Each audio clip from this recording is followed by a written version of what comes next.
I stood freezing on the sidewalk while the automatic gate clicked shut, severing me from the house I had built with my own hands. My son had just screamed for me to get out, his wife smirking as she locked me out in the cold. They thought I was a helpless old widow they could discard like trash. But across the street, a curtain moved, and in my pocket rested the one secret that would turn their victory into a prison sentence. My name is Eleanor Marsh. I am 68 years old, a widow living in the town of Riverton, Michigan. And on this particular evening, my bones felt heavy enough to sink through the concrete sidewalk. I was dragging my feet toward the home my husband and I had built from the ground up, feeling a numbness that went deeper than the chill in the air. It had been a day that drained the color from the world, leaving me exhausted and eager for nothing more than the familiar creak of my front porch steps. But the sanctuary I expected was gone the moment I stepped onto the driveway. My son, Lucas Marsh, stood in the front yard. He was 45 years old, a man I had raised to be gentle and kind. But the face staring back at me was twisted into a stranger's rage. Before I could even ask him what was wrong, he snapped. "Get out! Go away!" Lucas screamed. His voice cracked with a desperation I did not understand, echoing loudly in the quiet suburban street. Standing beside him was his wife, Sabrina Marsh. She looked impeccable in her designer coat, her arms crossed over her chest, watching the scene with eyes as cold as glass. She did not try to calm him down. Instead, she looked at me with a faint, satisfied smirk. Lucas turned his back on me, refusing to meet my gaze, and marched straight into the house as if my very presence repulsed him. Then came the sound that would haunt me. Sabrina lifted a small remote control. The heavy iron gate, which my late husband Daniel had installed to keep us safe, began to slide shut with a mechanical hum. I stepped forward, but the metal barrier moved faster than my tired legs. Sabrina pressed a button on the keypad, engaging the security lock with a sharp, final click. She left me standing on the public sidewalk, shivering in the biting wind. "This house is not yours anymore," Sabrina announced, her voice loud enough for the neighbors to hear. I gripped the cold bars of the gate, my hands trembling uncontrollable. I called out for my son. Lucas, please." I pounded on the metal, the vibrations stinging my palms. I could not believe he would abandon me like this. But the house gave me my answer. The front porch light flicked off, plunging the yard into darkness, and the heavy curtains in the living room were drawn tight. They had erased me. Across the street, in the house that mirrored mine, a curtain twitched. Mabel Johnson, the 65-year-old widow who lived there, was watching. Mabel noticed everything. While I stood frozen in shock, she had already pulled out her phone, hidden behind the fabric of her drapes. She was recording every second of this cruelty, a reflex born from years of witnessing injustices that the world preferred to ignore. The front door opened again, and Sabrina stepped out onto the porch. She did not unlock the gate. Instead, she tossed a thick paper envelope over the fence. It landed on the concrete steps at my feet with a dull thud. "You have 30 days to vacate," Sabrina drawled, her tone dripping with condescension, as if she were speaking to a squatter rather than the woman who owned the deed. "The title has been transferred. It is my house now." I crouched down to pick up the envelope. My hands were rough, covered in the calluses of a lifetime spent working as a carpenter and a maintenance worker for ever-true civic developments. They were honest hands, shaped by labor and love, In the dim street lamp light, I saw Sabrina inspecting her own fingernails, which were painted a glossy, blood red. The contrast made my stomach turn. She had never lifted a hammer in her life, yet she stood there claiming the kingdom I had built. As I turned away, pulling the handle of my old, battered suitcase, I heard the security lock engage one more time behind me. I could hear Sabrina laughing softly, a sound that carried on the wind. She thought she had won. She thought she had stripped me of everything. But as I walked past Mabel's house, the window sash slid up just an inch. "They think you are weak, Eleanor," Mabel whispered into the darkness, her voice fierce and low. But I saw everything. I did not stop, but I nodded. I continued walking into the shadows of the street, the wheels of my suitcase rattling against the pavement. They believed I was leaving with nothing but the clothes on my back. They were wrong. Deep inside my coat pocket, resting against my chest, was a small, leather-bound notebook and a single, heavy key to a safety deposit box. Sabrina thought she had stolen a house, but she had no idea she had just started a war she could not afford. I sat on the edge of a sagging mattress in the cheapest motel I could find on the outskirts of town. The neon sign outside buzzed with a rhythmic hum that drilled into my headache. Closing my eyes, I was not in this dingy room anymore. I was back in 1982, standing in ankle-deep mud with Daniel.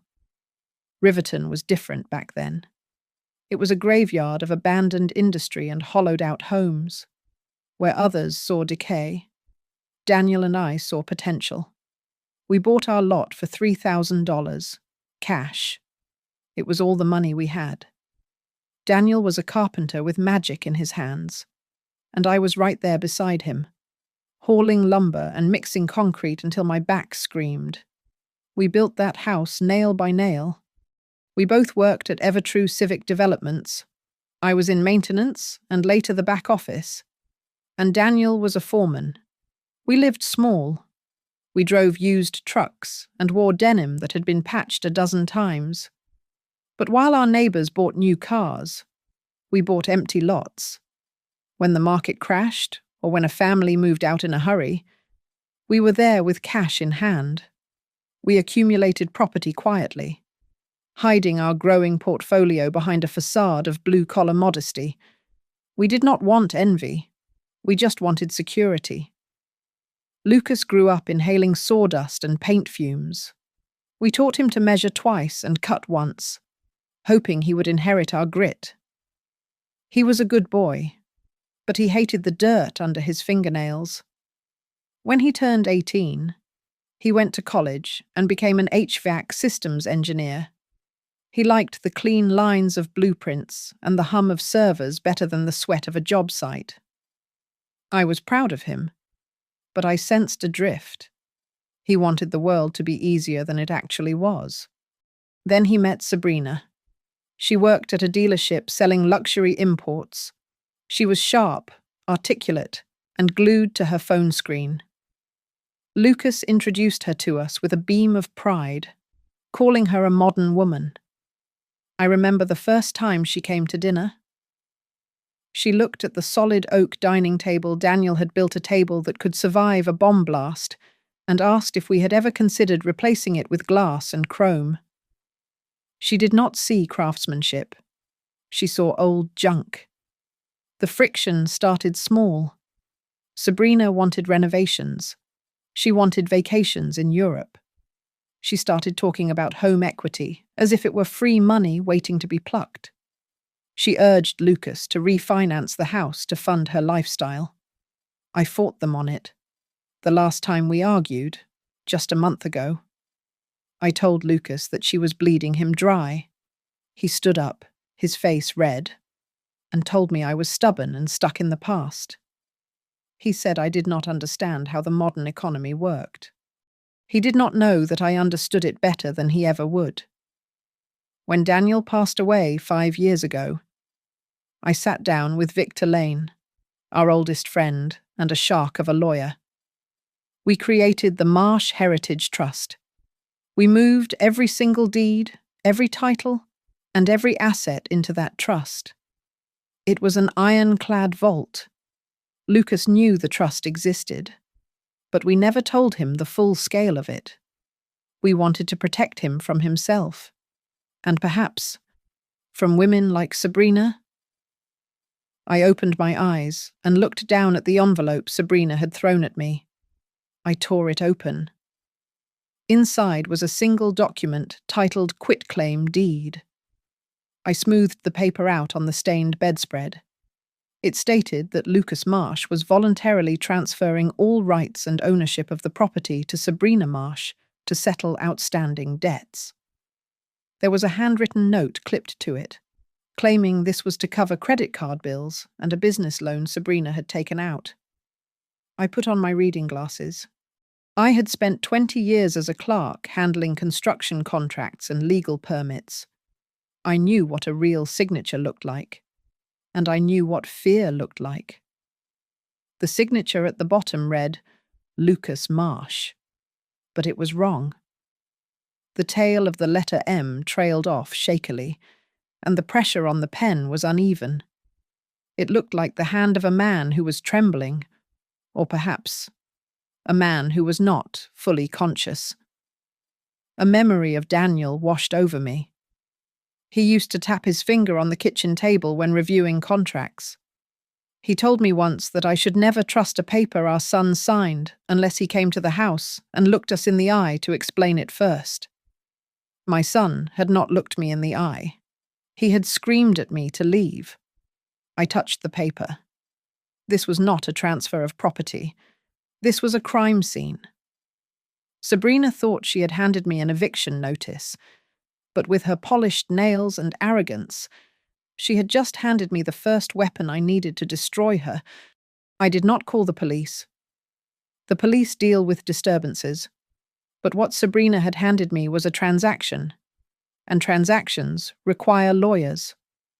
I sat on the edge of the motel bed and dialed a number I had memorized years ago.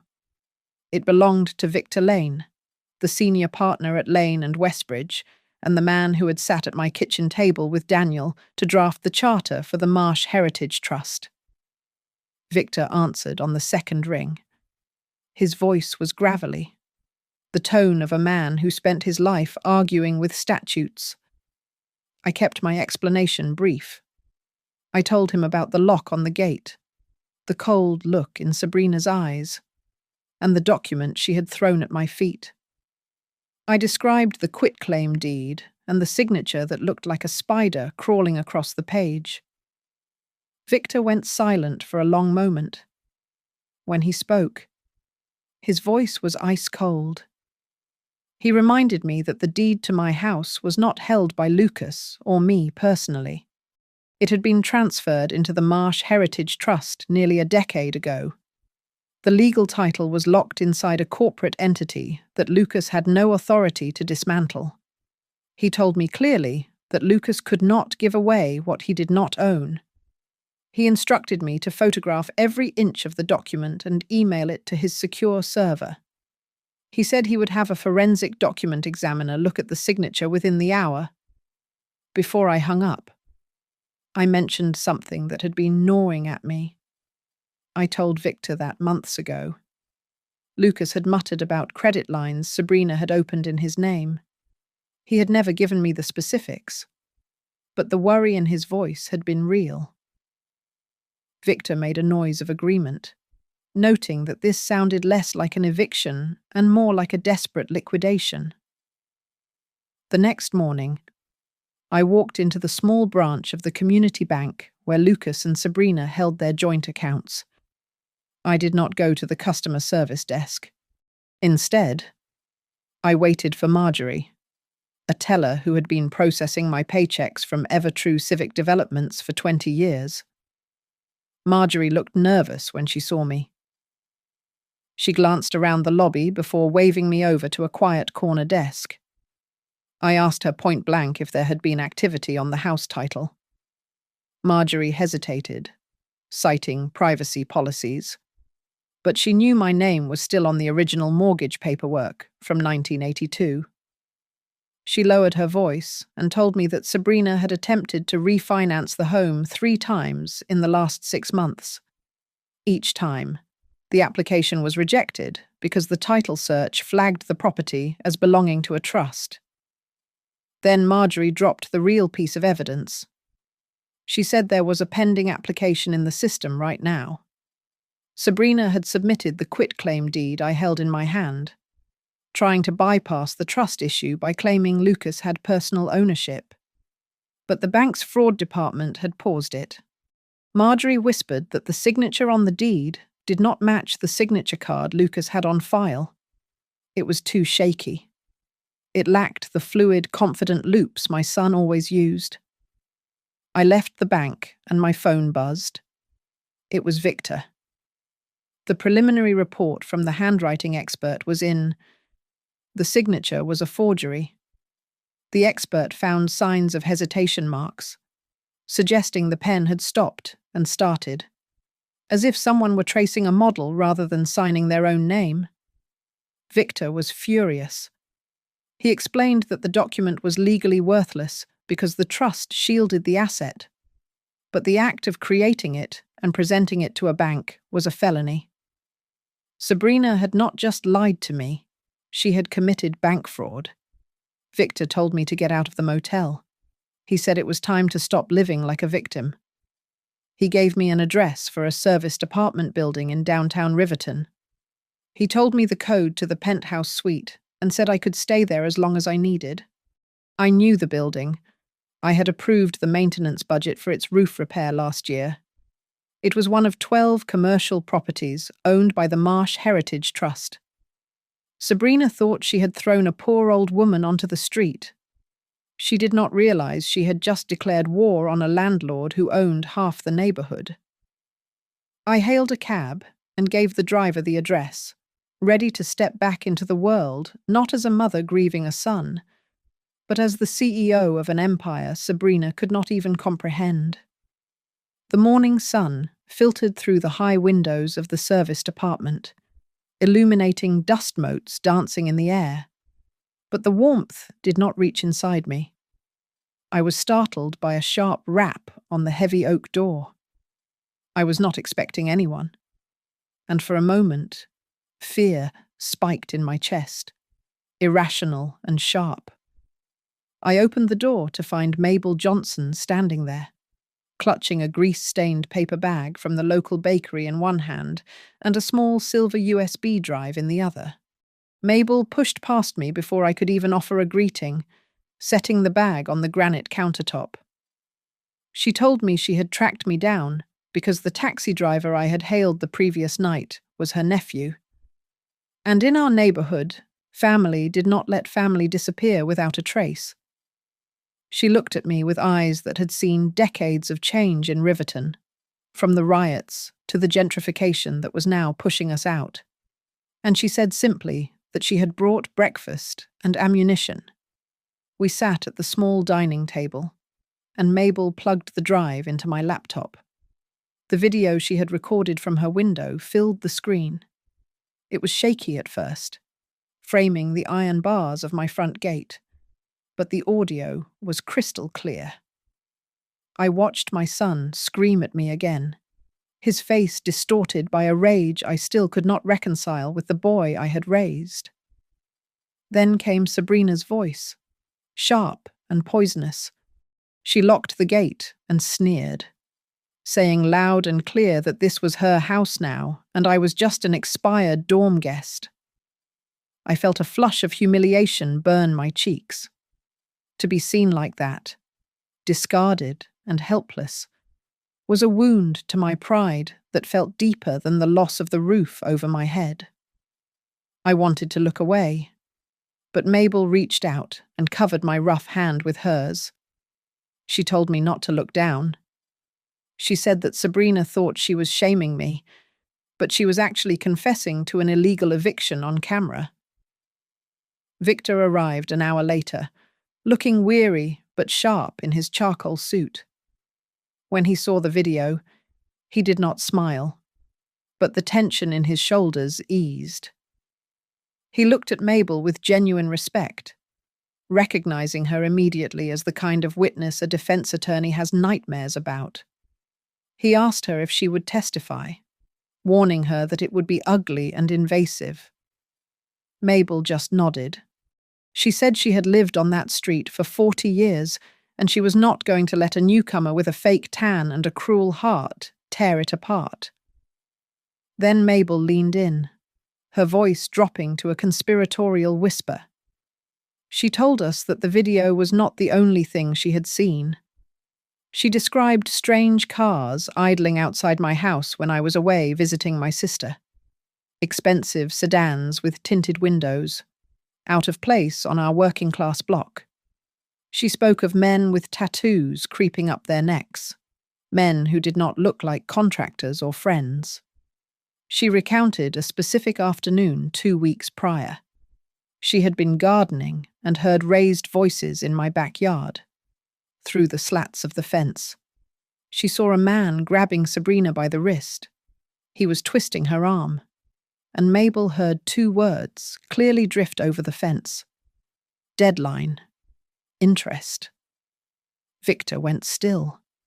The pieces were locking together. Sabrina was not just greedy. She was desperate. She was in debt to people who did not send late notices in the mail. They sent enforcers. Mabel was not just a neighbor anymore. She was the eyes of the neighborhood, the silent observer that people like Sabrina always underestimated because they deemed older women invisible. I looked at Mabel, realizing how much I had hidden from her too. I took a breath and pulled the Marsh Heritage Trust file from Victor's briefcase. I confessed to her then. I told her I was not the poor widow struggling on a pension that everyone assumed I was. I explained that Daniel and I had built a fortune quietly, brick by brick, and hidden it in a trust to keep life simple. My silence had been meant to protect us, but instead, it had made Sabrina think I was weak prey. We sat there in silence for a long moment, the 3 of us around the table. In the center lay the forged deed, the USB drive with the damning footage, and the thick binder of the trust assets. We were an unlikely war counsel, a lawyer, a neighbor, and a mother who had been pushed too far. Victor closed the folder with a decisive snap. We agreed then that the goal had shifted. We were not just going to get the house back. We were going to find out why a healthy 45-year-old man had dropped dead of a heart attack when his wife owed money to loan sharks. Victor Lane wasted no time. He called in a favor and introduced me to a man named Jonah Reyes. Jonah ran a firm called Northside Findings, but he didn't look like the gumshoes you see in old movies. He was a former detective for the Riverton Police Department who had traded his badge for better pay and hours that didn't ruin his marriage. He was sharp, quiet, and had the kind of eyes that seemed to read the fine print of your soul. He sat across from me in the service department, opened his laptop, and began to dismantle Sabrina's life with terrifying efficiency. Jonah started with the financial bedrock.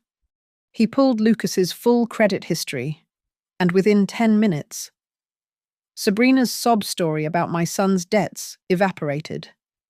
Lucas was clean. His credit score was over 800, which is near perfect.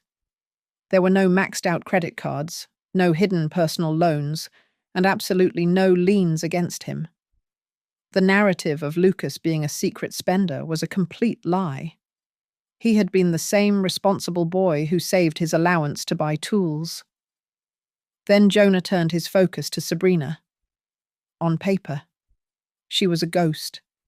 She had a lease history and a car loan for her luxury sedan, but no significant assets.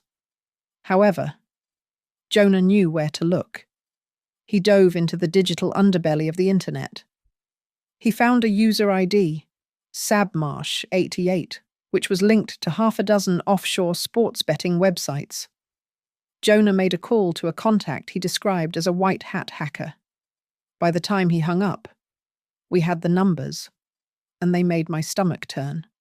Sabrina had lost over $200,000 in just 18 months. She wasn't just bad with money, she was a gambling addict who was chasing her losses into a deep, dark hole. And she had borrowed from the wrong people. Jonah traced a connection to a local loan shark known on the streets as Big Lenny. Jonah was thorough. He didn't just rely on digital trails. He had tailed Sabrina the previous night to a dive bar on the outskirts of town. He slid a high-resolution photograph across the table to me. It showed Sabrina sitting in a booth, looking small and terrified. Across from her was a massive man, Big Lenny. His hand was clamped tight over her wrist, squeezing hard enough that I could imagine the bruise forming. On the table between them sat a thick envelope of cash and a piece of paper with a bank logo. She was trying to hand over my house to a criminal to save her own skin. The investigation led Jonah next to a family law practice in downtown Riverton, run by a woman named Nadia Perez. Jonah had flagged 3 long phone calls from Lucas's cell phone to her office just 1 week before he died. We went to see her. Nadia initially refused to speak, citing attorney-client privilege. But when I signed the waivers as the executor of the Marsh Heritage Trust, her professional mask crumbled. Nadia admitted that Lucas had come to see her. He had not been there to hide assets. He was there to draft a divorce petition and a new will. He had found out about the gambling. He was planning to give Sabrina a small settlement to help her get treatment. But he was ending the marriage. Jonah asked for the file. Nadia showed us a scanned email Lucas had sent her just days before the end. One sentence stood out, chilling me to the bone. Lucas had written, "If I die before I file the divorce papers, does the new will still stand?" My son had been afraid. He knew he was in danger. Then came the final piece of the puzzle, the twist that turned my grief into a cold, hard rage. Jonah's phone buzzed with a video file. He had pulled favors to get security footage from a gas station near Lucas's house, time-stamped the night before he died. The video had no sound, but the violence screamed at us. Lucas was in the passenger seat of their car. He was shouting, and then he threw a thick stack of papers, the divorce papers. We realized right into Sabrina's face. She didn't cry. She didn't apologize. She slapped him across the face with a look of pure, unadulterated hatred. That was the last time anyone saw my son alive, sitting next to the woman who had already decided he was worth more dead than alive. Sabrina realized the walls were closing in on her. The bank had frozen her fraudulent application, and the shadow of Big Lenny was looming large, demanding money she did not have. Cornered animals bite. But Sabrina decided to scream. She took her desperation to the one place where truth is optional, which is social media. She posted a long, rambling status update detailing how she, a grieving young widow, had been kicked out of her marital home by a heartless mother-in-law before her husband was even cold. A local blogger, a man who made his living stirring up neighborhood drama, latched onto the story immediately. Within hours, he published an article with the headline, "Young Widow Kicked Out of Riverton Home by Greedy Mother-in-Law." It went viral locally, and the comment section filled with strangers calling for my head. Then came the television appearance. I sat on the couch in the serviced apartment, my stomach churning, while Mabel watched with me. Sabrina was on the local morning talk show. She had abandoned her designer coats for a plain, faded cardigan she must have bought at a thrift store to look the part. She looked pale and fragile, wiping away dry tears as she spoke. She painted herself as a normal, struggling girl who was being crushed by a wealthy, cold-hearted tyrant. She spun a narrative of class warfare, positioning herself as the helpless victim of my secret financial empire. Mabel was furious. She stood up and pointed at the screen, shouting that she should call the station and tell them about the gate and the lock. She wanted to tell them who the real tyrant was. But I remembered what Victor had told me. I told Mabel to sit down and let Sabrina talk. Silence was our shield. Mabel grabbed her phone and started recording the broadcast. On the screen, the host asked Sabrina why her husband would sign the deed over to her. Sabrina looked directly into the camera and said that Lucas gave her the house because he felt guilty about how his mother treated her. She claimed it was a gift of love to ensure her safety. Mabel stopped the recording and looked at me with wide eyes. She caught it. Just 2 days ago. Sabrina had told the bank manager that Lucas signed the deed because he was drowning in debt and needed to liquidate the asset. She had just told 2 completely different lies on public record. Victor was pleased when we told him. He said that the more she talked, the more rope she gave us to hang her with in court. He told us to let her build her house of cards because a jury would tear it down in seconds when they saw the contradictions. But the strategy was painful. My phone started buzzing with notification after notification. Anonymous messages flooded my inbox, calling me a witch and a gold digger. People I had never met were wishing me dead. I wanted to throw the phone against the wall, but Mabel took it from my hands and turned it off. She told me to ignore the noise. She said those people on the internet did not know me, but the neighborhood knew me, and that was what mattered. Then, a crack appeared in Sabrina's armor. A young delivery driver named Marcus, who had grown up in a building renovated by the Marsh Heritage Trust, saw the interview. He recognized Sabrina, not as a victim, but as the woman who had berated his grandmother a year ago. He dug up an old video clip from a doorbell camera. In it, Sabrina was screaming at a poor tenant, calling him trash and mocking his clothes. Marcus posted the video online with a simple caption, asking if this was the innocent widow everyone was crying for. The clip began to spread through the local community groups like wildfire. A new article appeared on the blog titled "Victim or Oppressor," and the comments section began to turn. Sabrina thought she could manipulate the narrative, but she forgot that in a town like Riverton, the truth has a way of surfacing from the pavement.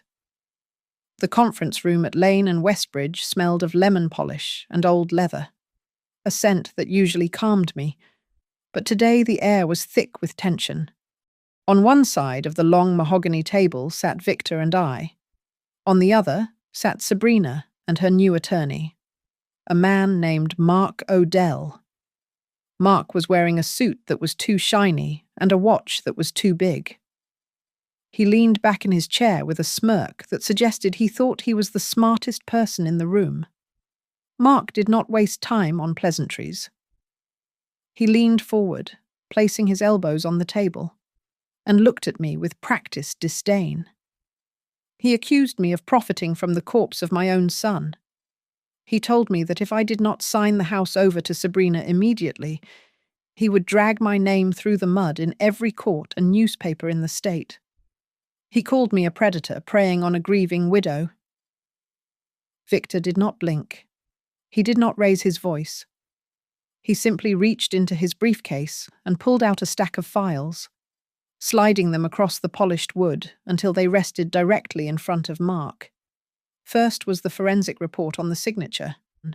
Victor explained calmly that the quitclaim deed was a clumsy forgery. Then he laid down the second document. It was the founding charter of the Marsh Heritage Trust. Victor explained that the house Sabrina was fighting for was merely one asset in a portfolio that included 3 apartment complexes, a strip mall, and significant commercial holdings. He watched Sabrina's face closely as he mentioned the total valuation of the trust was over $15 million. The color drained from Sabrina's face. Her eyes went wide, shifting from the paper to me. I saw the realization hit her like a physical blow. She had spent all her energy fighting for a modest 3-bedroom house, completely unaware that Lucas had been the heir to a fortune. She had killed the golden goose for a single egg. Mark sputtered, flipping through the pages with frantic hands. He accused us of hiding assets. He claimed the trust was a fraudulent scheme to conceal wealth. Victor looked at him with pity. He told Mark that every single document had been filed publicly with the county clerk for years. He said the only reason Mark did not know about it was because he was too lazy to do basic due diligence. Before Mark could recover, Victor slid another paper across the table. It was the printout of the email Lucas had sent to Nadia Perez. Victor read the key sentence aloud, where Lucas asked if his new will would stand if he died before the divorce was finalized. It proved that Lucas had no intention of giving Sabrina the house. He was planning to cut her out of his life entirely. The narrative of the loving husband gifting his home to his wife crumbled in seconds. The heavy door to the conference room opened. Mark started to object, but he stopped when he saw Mabel standing there. She walked in with her head held high, carrying a laptop. She did not look at Sabrina. She set the computer on the table and pressed the spacebar. The video from that night played on the screen. The sound of the wind was loud, but Lucas's voice was louder. Then came the sound of the gate locking.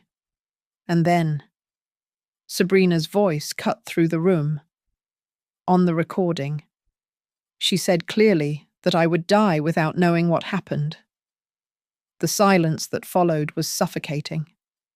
Sabrina looked like she was going to be sick. Mark stood up, waving his hand dismissively. He argued that it was just a figure of speech, a comment made in the heat of the moment by an emotional woman. Victor looked straight at Sabrina. His voice was low and terrified me with its coldness. He said that the only person who died after that sentence was spoken was Lucas. Mark tried to gather his papers, muttering that we would settle this in court. Victor stayed seated. He told Mark to sit down because he was not finished. He informed them that our firm had just filed a formal request with the Riverton Police Department to reopen the investigation into the death of Lucas Marsh. He pointed to the stack of evidence, the financial debts, the gambling logs, the forged deed, and the video. He told Sabrina she should save her energy. She would not be answering questions about who owned the house anymore. She would be answering questions about how exactly my son's heart stopped beating. Jonah Reyes did not come back to the office with good news. He arrived with a heaviness in his step that told me he had looked into the abyss and found something looking back. He had spent the last week working directly with Dr. Elaine Foster, the chief medical examiner for the county. She was the same doctor who had signed the death certificate for Lucas originally, citing a myocardial infarction. At the time, Lucas was 45 years old and appeared healthy, so without a reason to suspect foul play. She had not ordered a full toxicology panel. She had treated it as a tragedy, not a crime scene. However, after Victor presented the evidence of the gambling debts and the threats, Dr. Foster secured a judge's order to exhume my son's body.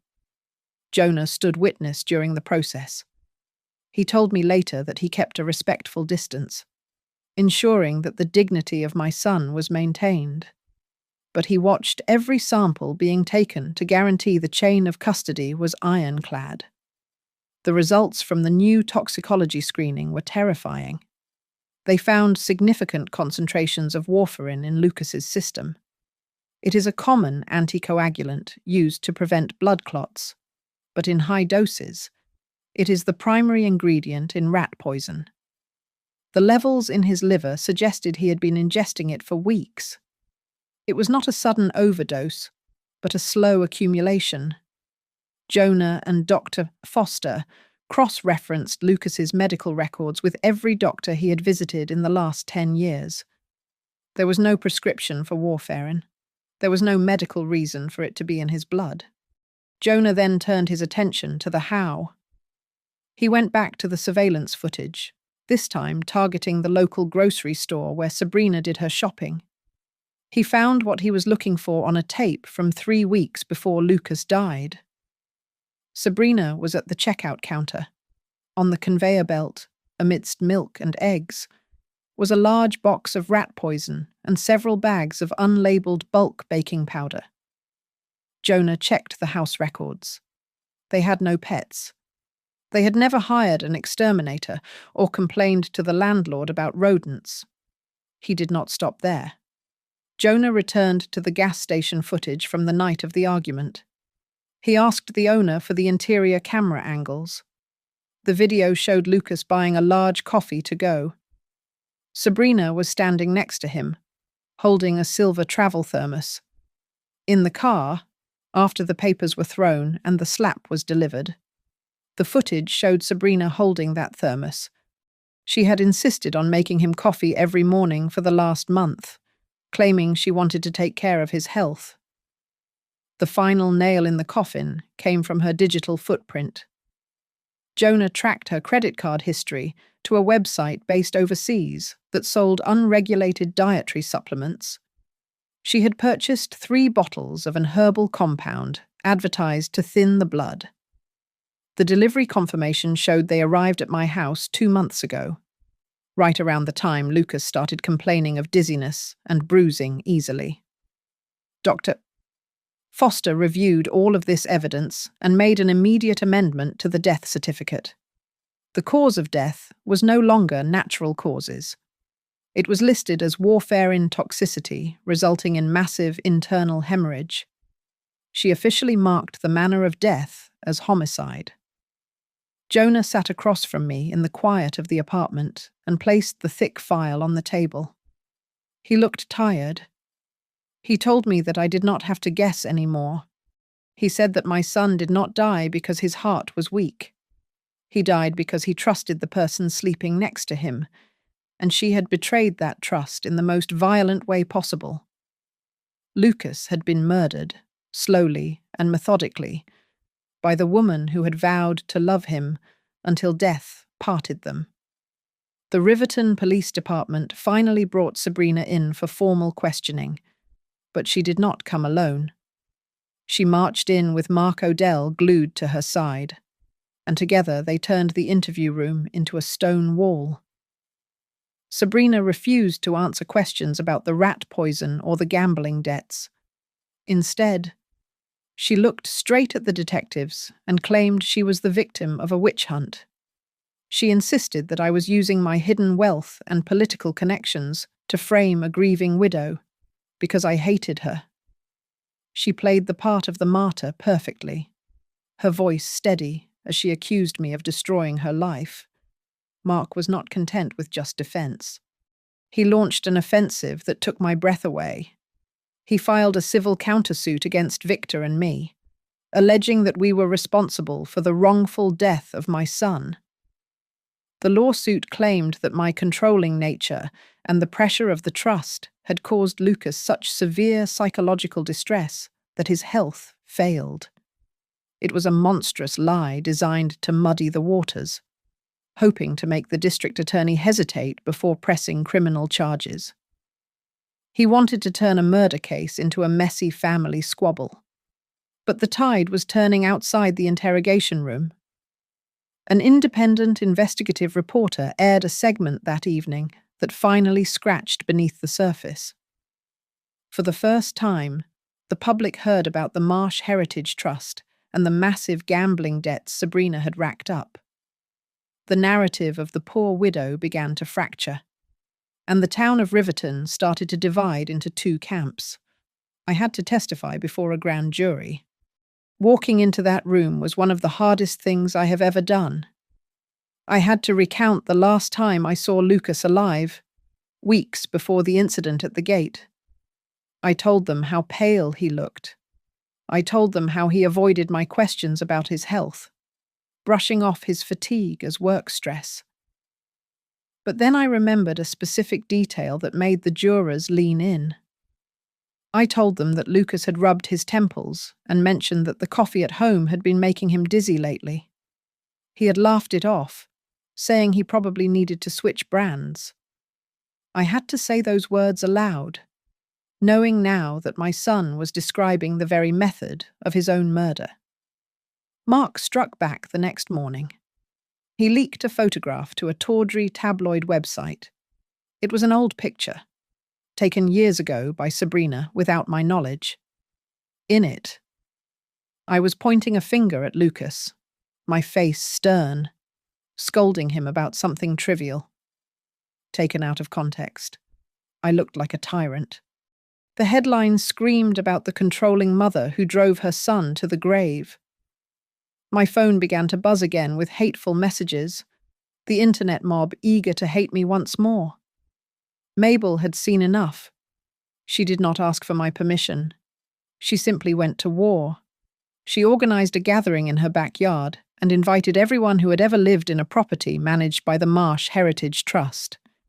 She set up a camera and asked them to speak. They came by the dozen. There was the single mother whose roof I had fixed for free when she lost her job. There was the elderly couple who had lived in one of our apartments for 20 years without a rent hike. They told stories of a landlady who brought soup when they were sick and fixed fences with her own hands. Mabel uploaded the video with the title "Cruel Old Woman" or "Neighborhood Builder." It went viral within hours. The image of me laughing with my tenants, wearing my tool belt, destroyed the caricature Mark had tried to build. District Attorney Denise Carter watched it all. She reviewed the toxicology report, the gambling logs, the video of the gate, and the community's testimony. She did not hesitate. She signed the papers that afternoon. Sabrina Marsh was officially charged with murder in the first degree for financial gain. I sat alone in the apartment that night, the legal victory ringing hollow in the silence. I stepped out onto the balcony and looked at the lights of Riverton shimmering below. I closed my eyes and tried to hear my son's voice. I wanted to hear him calling me Mom, the way he did when he was a boy running through sawdust. But all I could hear was his voice from that final night, screaming at me to get out. I gripped the railing, tears finally falling, and wondered if in those last agonizing moments of his life, as his heart failed him, he had finally realized who was truly holding his hand and who was holding the knife. The courtroom was suffocatingly full.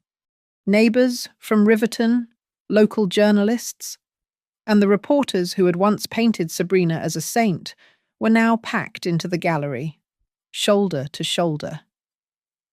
I sat in the front row, wearing the same simple black dress I had worn to bury my husband and my son. I kept my hands folded in my lap, watching the proceedings with a stillness that felt like the center of a hurricane. Denise Carter, the district attorney, did not scream or shout. She laid out the timeline of destruction with terrifying clarity.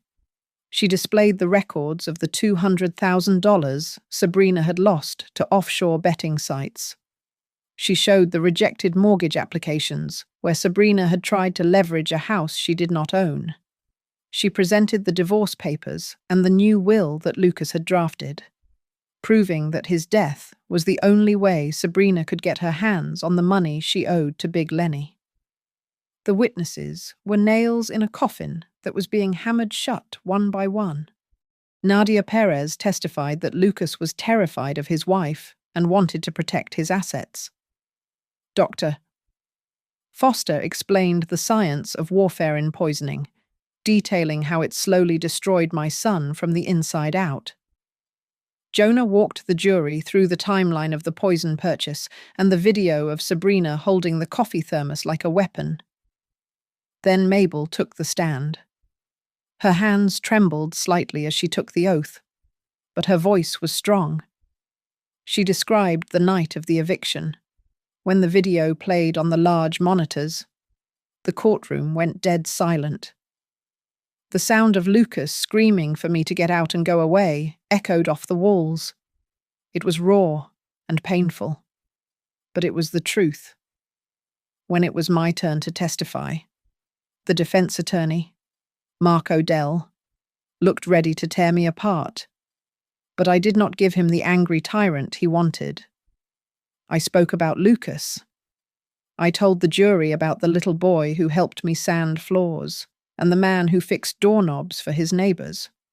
I spoke of the heartbreak of a man who realized his marriage was a lie. Mark tried to argue that Lucas was suicidal from the pressure I put on him. Denise simply held up the email Lucas sent to his lawyer, where he wrote that he wanted to live to ensure his mother was safe. That single sentence shattered Mark's theory.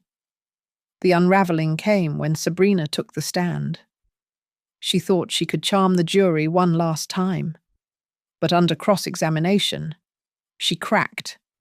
She began to sob, screaming that Big Lenny was going to kill her.